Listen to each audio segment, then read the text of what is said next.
আসসালামু আলাইকুম। আশা করি আপনারা সকলে ভালো আছেন। আজকের একটা ভিডিও ৪৪,০০০ টাকার মধ্যে। যারা চাচ্ছেন যে একদম সব কোয়ালিটিফুল প্রোডাক্ট লাগবে, অর্থাৎ আপনি সব ধরনের কাজ করতে চান এই বাজারে একটা পিসিতে, তাদের জন্য ভিডিওটা খুব উপকার আসতে পারে। যদি ভালো লাগে একটা শেয়ার করে দিবেন, তাহলে হয়তো যাদের বাজেট ৪০ থেকে ৪৫,০০০ টাকার মধ্যে তারা চমৎকার একটা পিসির আইডিয়া পেতে পারেন। আর আপনি চাইলে আমাদের কাছ থেকে এই পিসিগুলো বিল করতে পারেন রংপুরে এসে কম্পিউটার ভিশন প্রেস ক্লাব মার্কেটের ২য় তলায়, অথবা অর্ডার করলে আমরা পাঠিয়ে দিব যত্ন সহকারে আপনার কাছে। আপনি নিশ্চিন্তে থাকবেন ইনশাআল্লাহ। তো বন্ধুরা, আজকের এই পিসির বাজেট হচ্ছে ৪৪,০০০ টাকা। তো ৪৪,০০০ টাকা আপনি কি কি পেতে পারেন সেটা নিয়ে কথা বলবো। প্রথমত আমি একটা কেসিং এখানে রেখেছি, হাওয়া মডেল একটা কেসিং। যদিও সেটা খুব লিমিটেড স্টক আছে, আপনি এর এগেনস্টে হয়তো অ্যাপটেক নিতে পারেন, অথবা হচ্ছে ওভো ব্র্যান্ডের নিতে পারেন, রিলায়েন্সিস নিতে পারেন, অনেকগুলো আছে আমাদের কাছে মোটামুটি কাছাকাছি প্রাইস। জাস্ট আমি একটা স্যাম্পল রেখেছি এখানে আপনার বাজেটের মধ্যে দেওয়ার জন্য। এই কেসিংটা হয়তো আপনি ৩৩০০ টাকা বা ৩৪০০ টাকার আশেপাশে পেয়ে যাবেন। সামনে 3টা ফ্যান আছে, পিছনে একটি আছে, টপে মেশ ফিল্টার আছে, সামনেটাও ফিল্টারটা চমৎকার, অর্থাৎ কুলিংয়ের জন্য যথেষ্ট ভালো হতে পারে। তো বন্ধুরা, এরপরে আমাদের প্রয়োজন হচ্ছে প্রসেসর। তো প্রসেসর হিসেবে আমি রেখেছি Core i5 12 জেনারেশনের একটি প্রসেসর। কারণ হলো যে আমরা আসলে যারা ইন্টেল নিয়ে পিসি বিল্ড করতে চাই, মোটামুটি অল টাইম আপনার চেষ্টা করবেন একটু আপডেট জেনারেশনে থাকার জন্য। যে কারণে আমি একটা প্রসেসর দিয়েছি Core i5 12 জেনারেশনের 12400 মডেল।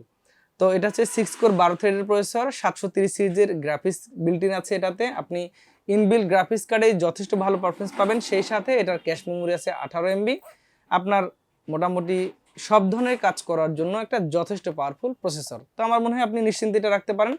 এই প্রসেসরটা নিতে চাইলে আপনাকে এখনও 18,400-500 টাকার আশেপাশে কস্ট করতে হবে। তো আজকের পিসি বিলের সাথে আমরা মোটামুটি এভাবে হিসেব ধরেছি। তো Core i5 এর 12 জেনারেশন। তো বন্ধুরা, এরপর হচ্ছে মাদারবোর্ড। যেহেতু আমি বলেছি যে একটা গেমিং সেগমেন্টের মাদারবোর্ড দিব, আর পিসিটাও মোটামুটি একটা গেমিং সেগমেন্টের, যে কারণে একটা আমি হাই কোয়ালিটির মাদারবোর্ড দিয়েছি। এটা হচ্ছে গিগাবাইটের B660M গেমিং এসি। তো এটা একটা DDR4 সিরিজের মাদারবোর্ড, আর মোটামুটি আপনি Gen 4 সিরিজের এসএসডি লাগাতে পারবেন এখানে। এটাতে ওয়াইফাই বিল্ট ইন আছে, অর্থাৎ ইনবিল্ট ওয়াইফাইয়ের জন্য এই মাদারবোর্ডটার যথেষ্ট একটা সুনাম আছে। আর এভারেজে বাজেট ফ্রেন্ডলি একটা গেমিং মাদারবোর্ড। সো এটা আপনি নিশ্চিন্তে নিতে পারেন। এই মাদারবোর্ডটা নিতে গেলে হয়তো আপনাকে 13,900 বা 14,000 এর মধ্যে আপনি পেয়ে যাবেন। তো আমরা মোটামুটি এর আশেপাশে প্রাইসটা নির্ধারণ করেছি। একটা অফিসিয়াল অথেন্টিক প্রোডাক্ট। আমি বরাবর বলি, আপনারা মাদারবোর্ডটাতে কখনোই ছাড় দিবেন না। মাদারবোর্ডটা অলওয়েজ অফিসিয়াল অথেন্টিক মাদারবোর্ডগুলো ব্যবহার করবেন, কারণ মাদারবোর্ডটা কম বেশি ওয়ারেন্টি আসার একটা সম্ভাবনা কিন্তু থাকে। সো এটার ব্যাপারে আপনারা অবশ্যই সতর্ক থাকবেন। তো বন্ধুরা, এরপর একটা আমি পাওয়ার সাপ্লাই দিয়েছি এখানে। পাওয়ার সাপ্লাইটা আমি একটা কোয়ালিটিফুল ব্যবহার করেছি এ কারণে, যেহেতু এটা একটা গেমিং সেগমেন্টের পিসি হবে, আপনি ইন ফিউচারে যদি চান যে এখানে গ্রাফিক্স কার্ড লাগাবেন, সো আপনাকে যেন মোটামুটি 1650 বা এই টাইপের গ্রাফিক্স কার্ড লাগালেও কখনো যেন আপনাকে পাওয়ার সাপ্লাইটা আপডেট করতে না হয়। আর যেখানে আমি একটা গিগাবাইটের P450 ওয়াটের পাওয়ার সাপ্লাই দিয়েছি, এটার প্রাইস ধরেছে আজকের এই পিসি বিল্ডের সাথে 3450 টাকা। 3 বছর ওয়ারেন্টি আছে, 80+ ব্রোঞ্জ সার্টিফাইড পাওয়ার সাপ্লাই। তো আমার মনে হয় বাজেটের মধ্যে এটা অনেক ভালো হতে পারে। এরপর একটু র্যাম নিয়ে কথা বলি। র্যামটা দিয়েছি আমি কোর্সের একটা অফিসিয়াল প্রোডাক্ট। আপনি যদি আনঅফিসিয়াল র্যামগুলো নেন, সেক্ষেত্রে হয়তো 2100 টাকা পেয়ে যাবেন। অফিসিয়াল র্যামটা নিতে গেলে আপনাকে মোটামুটি 2500 টাকা কস্ট করতে হবে। প্রোডাক্ট লাইফ টাইম ওয়ারেন্টি আছে, এবং আপনি কোর্সেয়ার ব্র্যান্ডের র্যাম যদি আপনি কখনো কেনেন অফিসিয়ালটা, আপনি নিশ্চিত থাকবেন যে এই র্যামের কোয়ালিটি এবং পারফরমেন্স নিয়ে কোনো টেনশন করতে হবে না। সো এটা অবশ্যই একটা ফার্স্ট ক্লাস প্রোডাক্ট। এসএসডি হিসেবে দিয়েছি আমি এখানে কিংসম্যানের গেমিং সেগমেন্টের একটি SSD, Kingsman gaming 256 GB M.2 NVMe। এই এসএসডিটা কিনতে গেলে আপনাকে এখন হয়তো 2400 থেকে 2500 টাকার মতো কস্ট করতে হবে। তো আমি এটাই মোটামুটি দিয়েছি, 4 বছর ওয়ারেন্টি আছে। মোটামুটি এগুলো ছিল কম্পোনেন্ট। এখানে আমি কিবোর্ড মাউস এবং মনিটরটা বাদ দিয়েছি, কারণ হলো যে এটা ডিপেন্ড করে হলো আপনার প্রয়োজনের উপরে। মোটামুটি এই কম্পোনেন্টগুলো আমি দিয়ে দিয়েছি।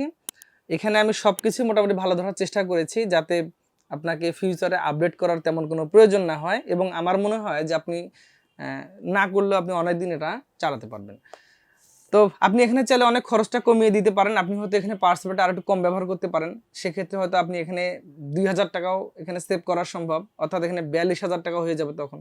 আমি মাদারবোর্ডটা যদি একটা গেমিং সেগমেন্টে দিয়েছি, আপনি চাইলে মাদারবোর্ডটা বাদ দিয়ে এন্ট্রি লেভেল একটা মাদারবোর্ড নিলে 9,600 টাকার মধ্যে হয়ে যাবে। সেক্ষেত্রে আরও 4,000 টাকা কমে যাবে। তার মানে 42,000 থেকে 4,000 টাকা কমলে 38,000 টাকা এই পিসিটা বিল করা সম্ভব হবে। আপনি হয়তো র্যাম যদি কম দামি নেন সেটাও করতে পারেন, এসএসডিটা একটু নর্মাল নেন সেখানেও কিছুটা কমে যাবে। কেসিং যদি আপনি মনে করেন যে না আমার এটা কেসিংয়ের দরকার না, একটা বেসিক কেসিং 2200 টাকার মধ্যে হলে হবে, সেখানেও আপনি টাকা কমাতে পারেন। তো এখানে কিন্তু অনেক ওয়ে আছে কমানোর।